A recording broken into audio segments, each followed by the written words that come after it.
Welcome, everyone, to the Information's TITV. My name is Akash Pasricha. It is Monday, December 15th. We have got a great show lined up for you today. Before we get going, iRobot, the maker of the Roomba vacuum cleaner, has filed for bankruptcy. The company says its devices will continue to work as it looks to restructure, which is good news. Bad news about the bankruptcy, but the vacuums are working, so that's great. Today on the show, we are talking about our new Apple org chart that we've published, which comes after a series of high-profile executive exits. We'll then get into some analysis on building data centers in space and the anticipated IPO from SpaceX. We also have some exclusive reporting around Elon Musk's push to get companies around the world to buy xAI's Grok model. And we will end the show with a deep dive into the first edition of our brand new AI infrastructure newsletter. It is a big show, so let's get right on into things. Apple has seen a series of departures from the company in recent weeks. Its chief operating officer and AI chief both retired recently, and also one of its design leaders left for Meta. It's all prompted our newsroom to do a bit of reporting on who the new guard is at Apple. And so today, we are publishing our updated Apple org chart.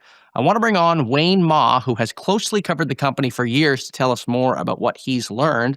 Wayne, welcome to the show. Good morning. Thanks, Akash, for having me. So let's talk about the Apple org chart. There was a lot to it in the story that you wrote and in the org chart that we published. And so I thought maybe a good way to do this was let's talk about three big changes that you've noticed at the company's org chart from the last time that you did your big update. And then we'll talk about what each of those changes sort of signal about the direction the company's going in. So let's start with one of the first big changes you made. Sure. One of the biggest changes is in artificial intelligence. So in 2018, it was elevated to its own executive level C-suite position run by John Giannandrea, who came from Google. With his retirement, they're moving it back under the software engineering group. So it's more considered a product and not its own type of thing.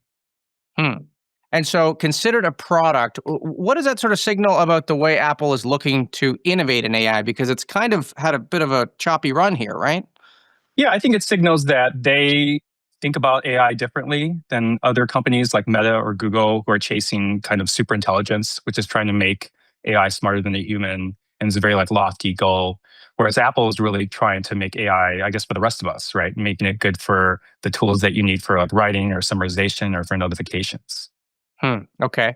What's another big change that you noticed in your org chart overhaul? Well, earlier this year, Apple announced that Jeff Williams, its longtime COO, was retiring. And so he was actually in charge of not just operations, but the design team, the robotics team, and health even. And so they've moved, with him stepping down, they've kind of had to divide his responsibilities up with other Apple leaders as well. Did they not think to elevate someone to the COO position or just take over the role entirely? Well, they have elevated Sabi Khan to COO, but it's not a one-for-one match. And I think the most striking thing about this is that Williams was supposed to take over from Tim Cook in an emergency. And as a result, he had lots of overview of teams that were outside of his area of expertise, like design and like the self-driving car at one point. And so we should have seen, if we were going to see a successor to Tim Cook sooner, we would have seen them give some of these responsibilities to another person instead they kind of divide them all up again.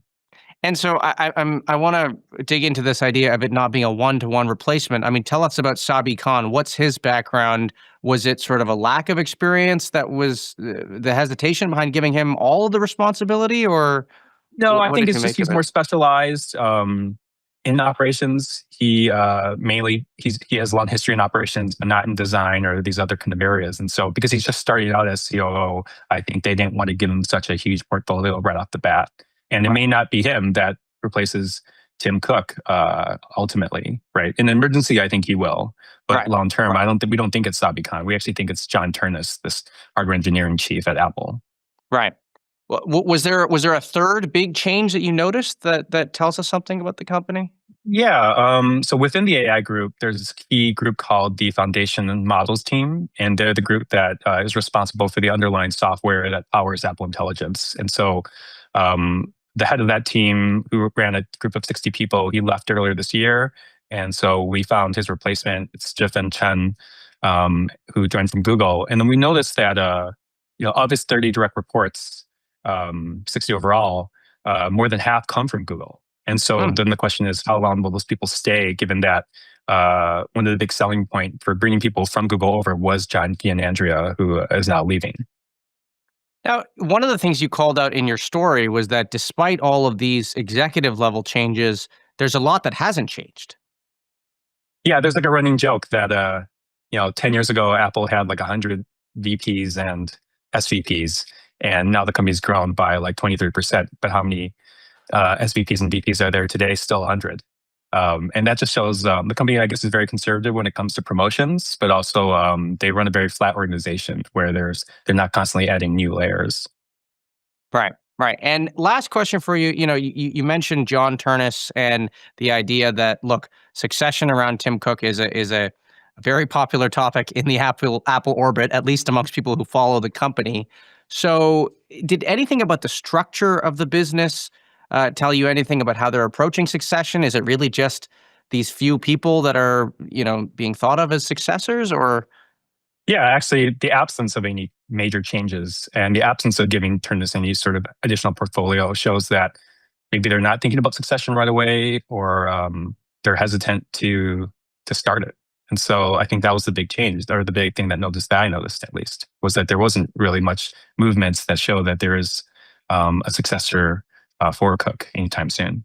Great. Well, Wayne, it's a great discussion. I want to thank you for coming on. We appreciate it. That is Wayne Ma, a reporter here at The Information. Okay, next up, data centers in space have gotten a lot of attention recently, or at least the prospect of having data in space one day is one that billionaires cannot stop talking about. The roots of that excitement in some ways tie back to our recent reporting that SpaceX is looking to go public next year, but as per usual, there is a lot more to that story. I want to bring on Nick Wingfield, our features editor who co-authored a great piece on that topic over the weekend. Nick, welcome back to the show. It's great to have you here. Thank you for having me. You ended off last week, and you're starting us off this week. It is very much the Nick Wingfield show here. So where did the origin of this idea of putting data centers in space? I mean, did it start with Elon Musk? Were there startups who have been working on this for a long time? Just talk a little bit about that. It actually didn't. I mean, you would think Elon Musk would have been one of the first to talk about this. He founded and leads the leading rocket company on the planet. He has the largest constellation of communication satellites out there in low Earth orbit. So it would have been a natural thing for him to start talking about it. But in fact, he really just started to get very vocal about it this past week. Prior to that, I had noticed more talk from startups. Jeff Bezos has talked a bit more about this topic. And we wrote a story actually or earlier this year, really about how the notion of space data centers, orbital data centers was starting to pick up. And then before that, it's been a science fiction. I mean, maybe not the data center part of it, but the notion of having satellites doing, industrious things in space has been around for quite a while. Now, it's a big lift, and I want to talk about some of the challenges here. But if we just sort of stick with the 10-year vision here, I mean, what problems could this solve? Is it power that's the big problem here? Power is a big one. The story that I wrote over the weekend was largely about, like, what does this say? The fact that this is really starting to pick up right now, what does this say about data centers on Earth? There are people out there who believe that, that power, free 24/7 power, solar power, is a very compelling reason to put data centers in space.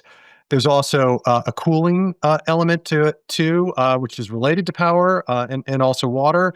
In space, though, the cooling challenges have really not been figured out. And if you want to look for skeptics of the notion of orbital data centers, they really tend to focus in on this. Musk thinks that it's or says that it's free cooling essentially, but I'm not sure that technical problem has been solved. Now, the other thing that I think this says is that data centers on Earth are in many cases running into obstacles.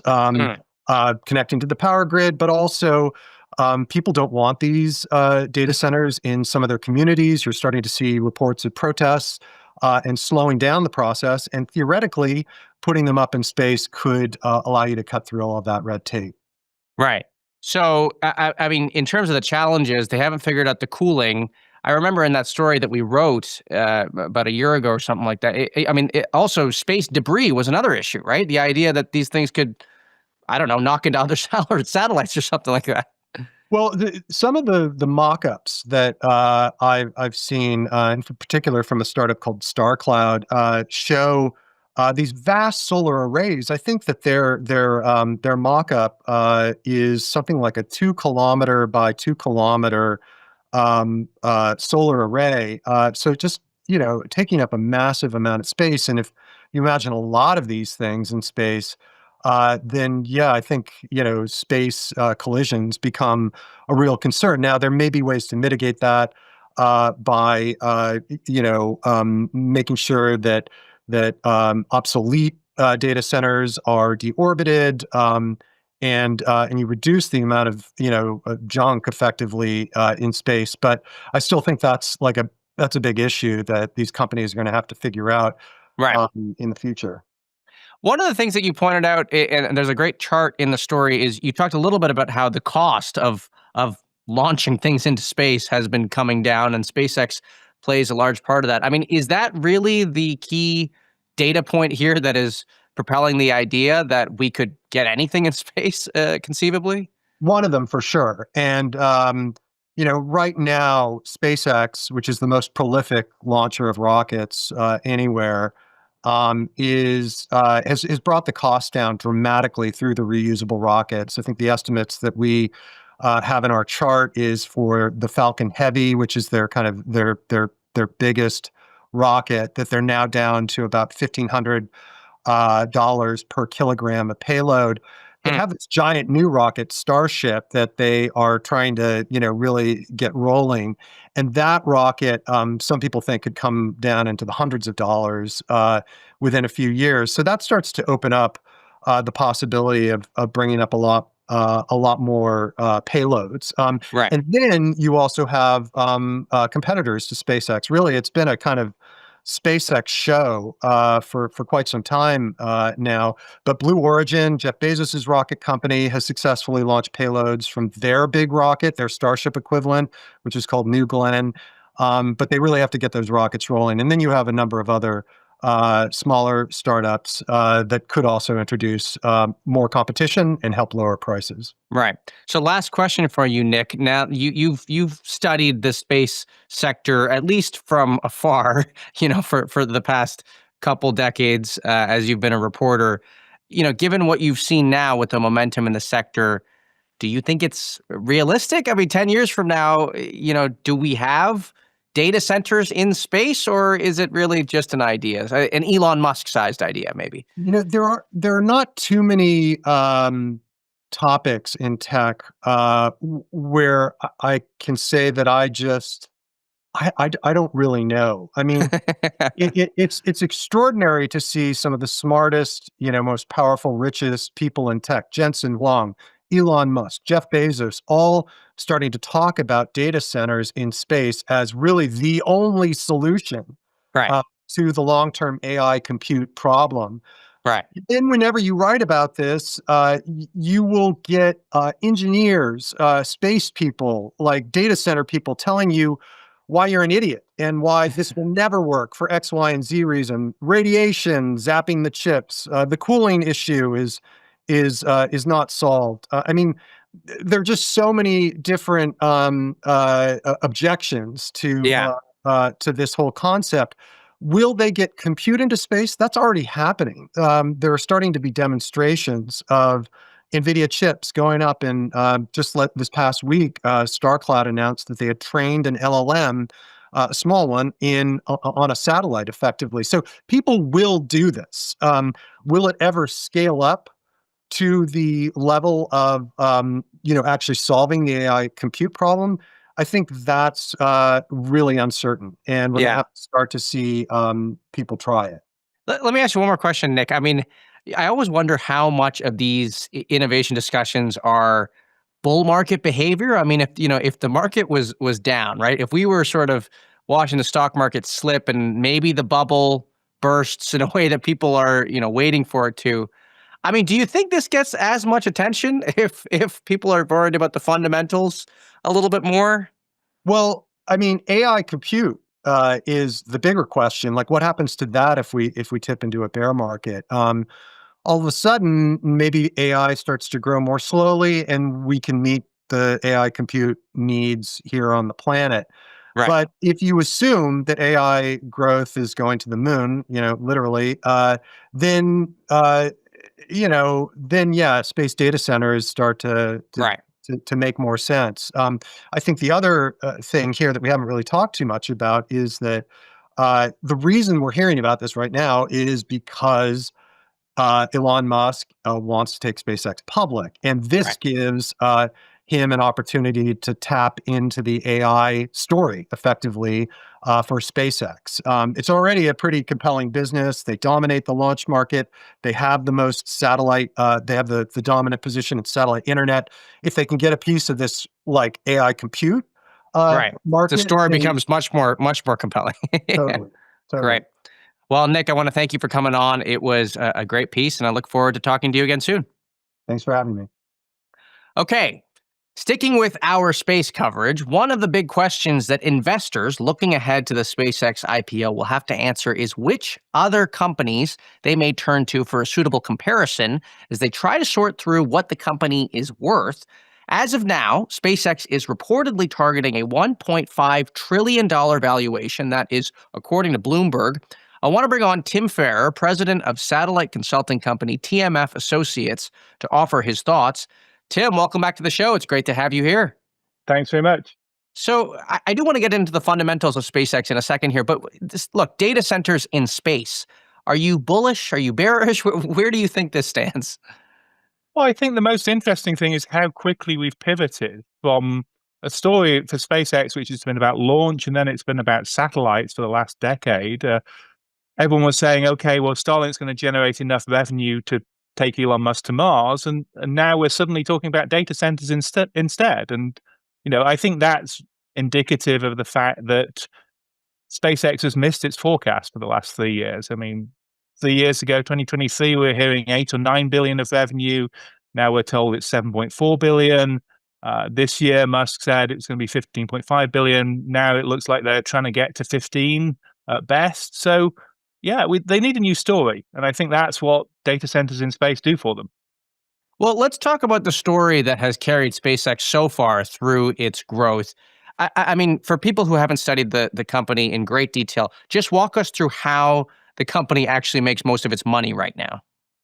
Right. So the company started off obviously in the launch business. It's got very dominant in that. And then about 10 years ago, Musk saw that people were thinking about launching satellites into space to do broadband. And he jumped on that bandwagon. He's been incredibly successful at that. And that's what's driven SpaceX's revenues from $2 or $3 billion 5 years ago to close to $15 billion this year. And that's really surged in popularity. We've now got 8 million people using Starlink's broadband service. They've just launched a new direct-to-cell phone service with T-Mobile in the summer, and that's already had over 8 million users in the US and internationally.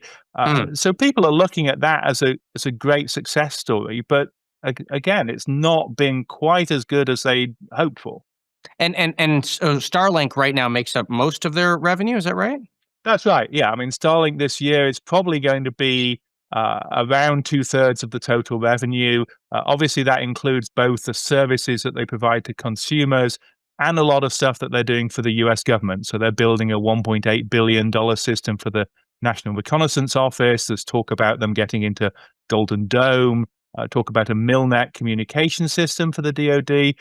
So that is also on top of the sort of consumer and enterprise services, a big driver of their business. But launch, yeah, it's only $3 or $4 billion right now.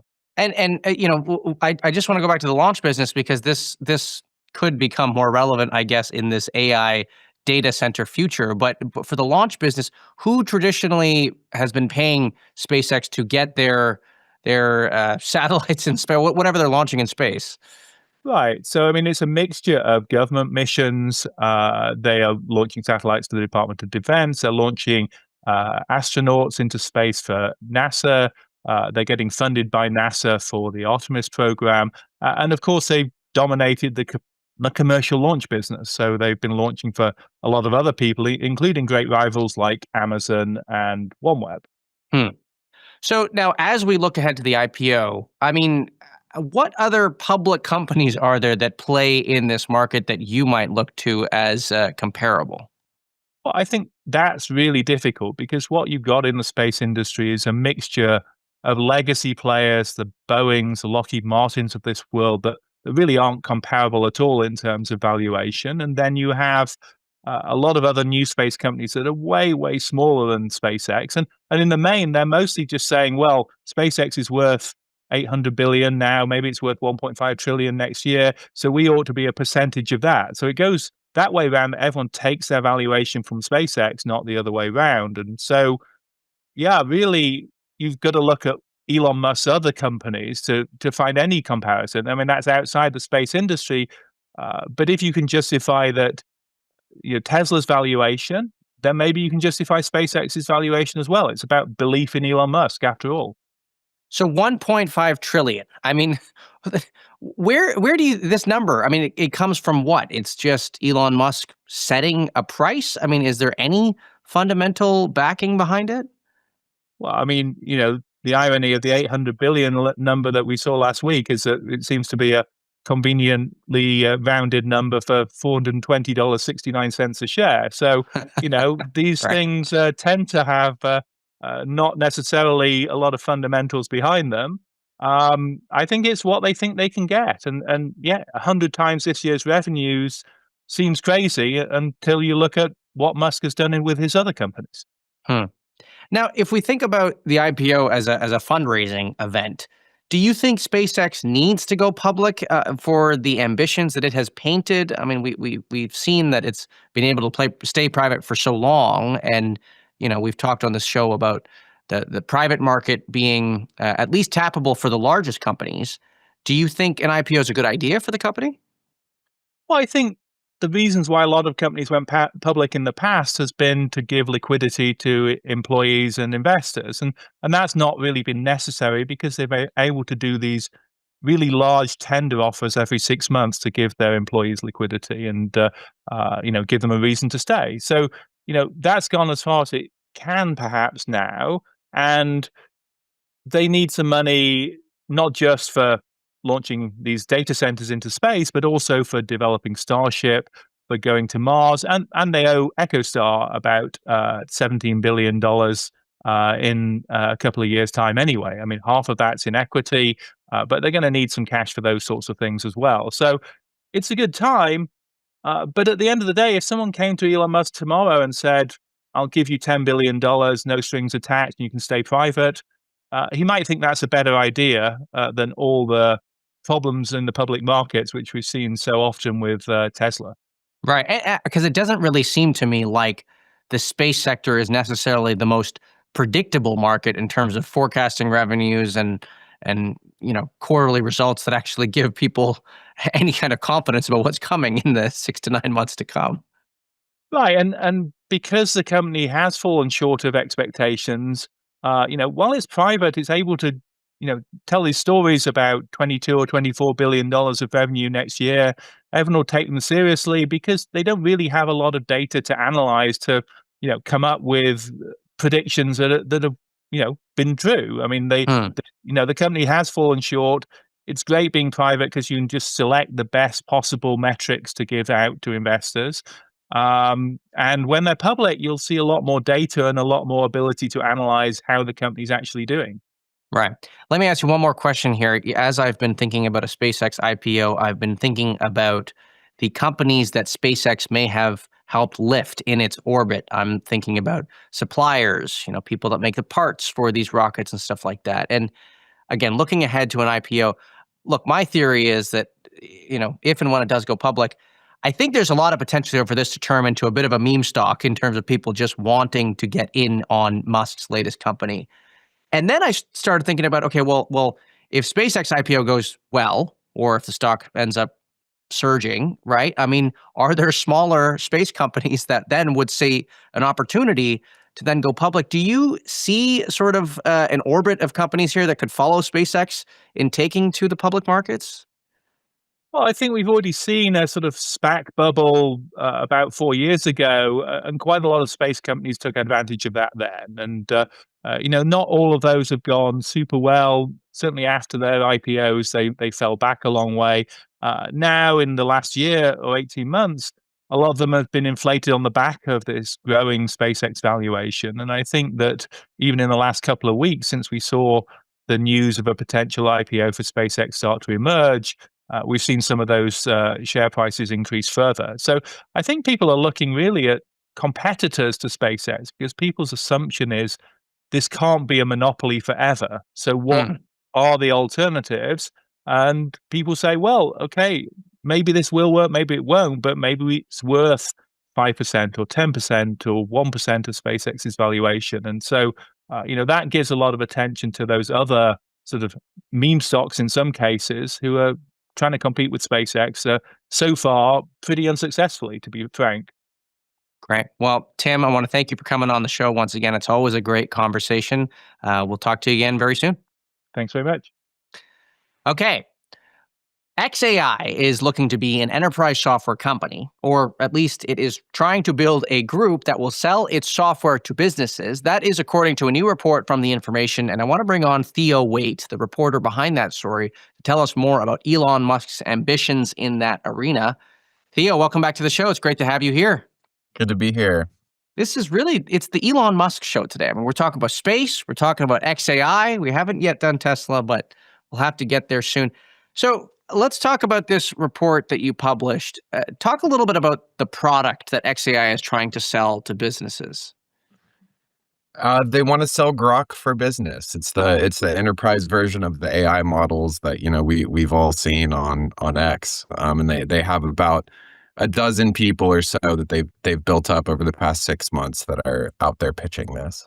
Okay, so it's not too big a team yet. I mean, it's a dozen people. It's tiny, yeah. Okay, and how has the progress been?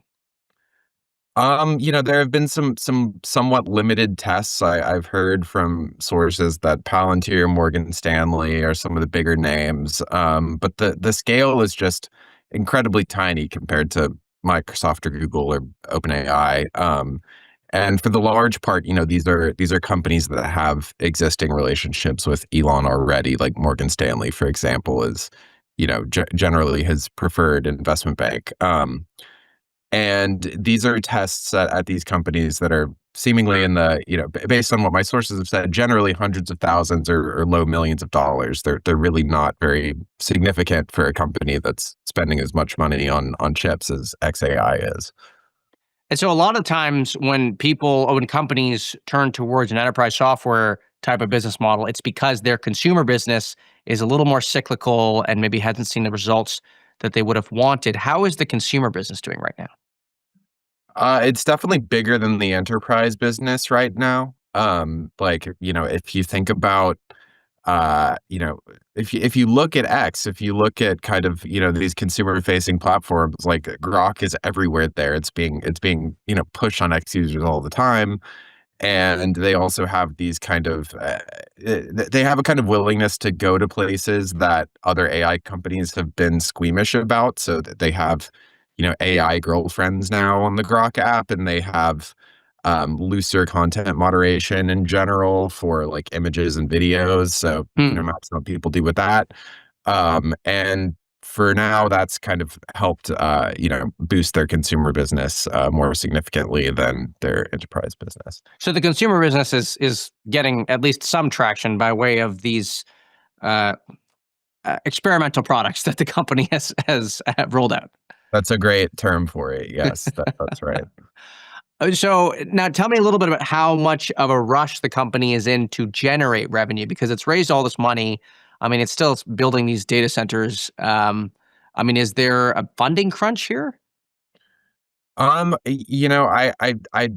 I wouldn't say there's necessarily a complete funding crunch, but like, even if you're Elon Musk, at some point you're gonna need to raise outside money when you're spending the amount of money that XAI is, and that's kind of like these companies are kind of constantly fundraising in a sense, and they're gonna need to show revenue growth when they're doing that. I mean, they're definitely not going to generate profit anytime soon, but they're trying to get there with if they can go out and say we have this recurring revenue enterprise business going, like that'll help them a lot.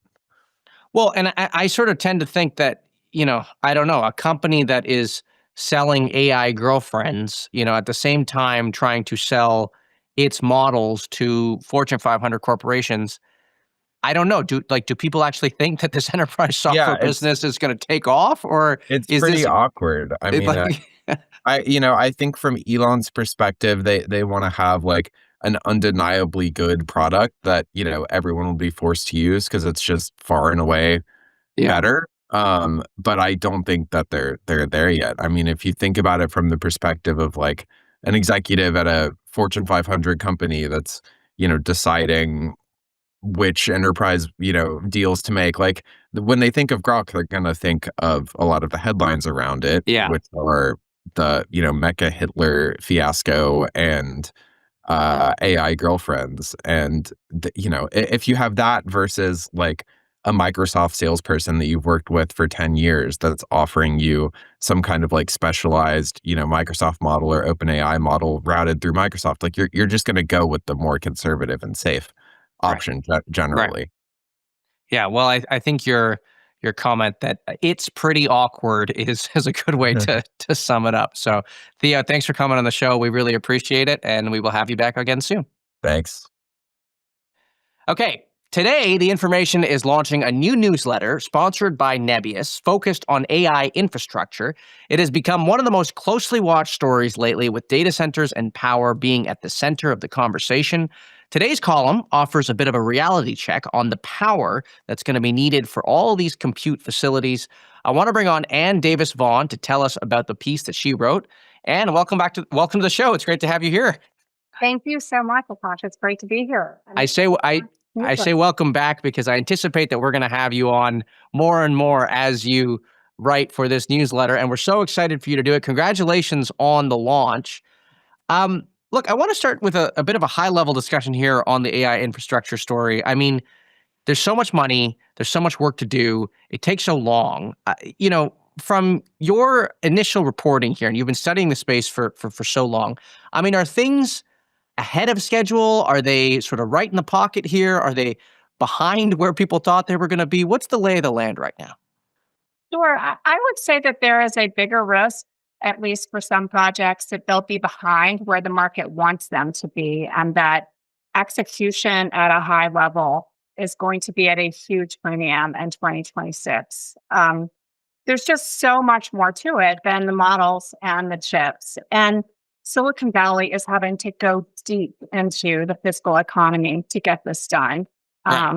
The companies have realized that there's no other, institution or industry that is as willing as they are to move on their timeline. So they're rolling up their sleeves and getting really physical. And this is in effect, a software industry that is having to learn to get involved in the industrial economy. And so the way I think about it is that the rest of the world is thinking about this as a computing race, but the players are really going to have to get on the industrial battlefield if they want to even compete in the model race because of scarcity of everything that they need. And so they're building their own power plants, their own supply chains for transformers and solar modules. They're coming up with novel rate structures with utilities. They're doing a lot of things that have never been done before and jump-starting energy innovation all at the same time.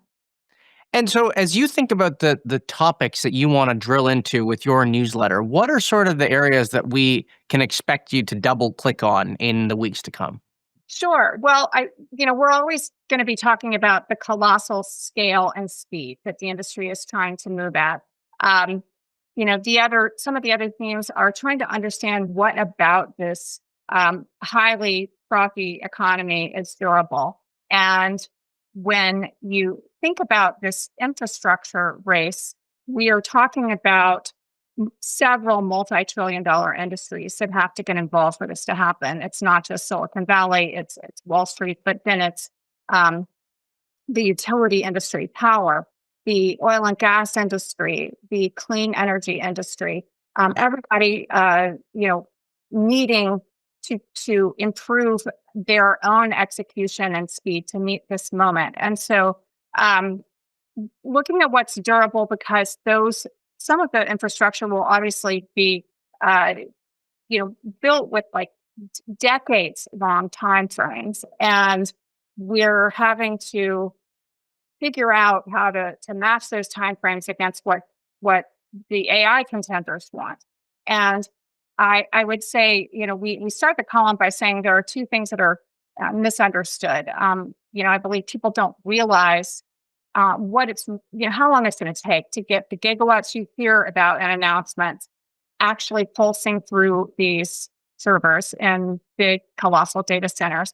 But the other thing people don't realize is how much innovation this heavy amount of constraint is really producing, wholly apart from AI models. Like, we're talking about step changes in data center energy efficiency and massive R&D and innovation into large-scale energy moonshots. And there will be a huge dividend from it.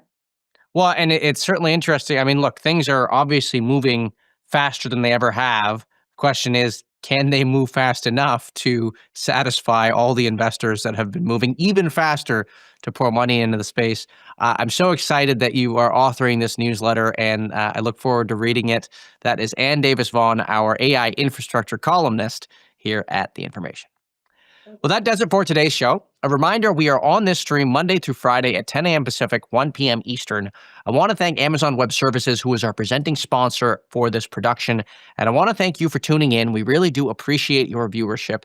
I'm already excited for our next show tomorrow. Have a great rest of your Monday. Bye-bye for now.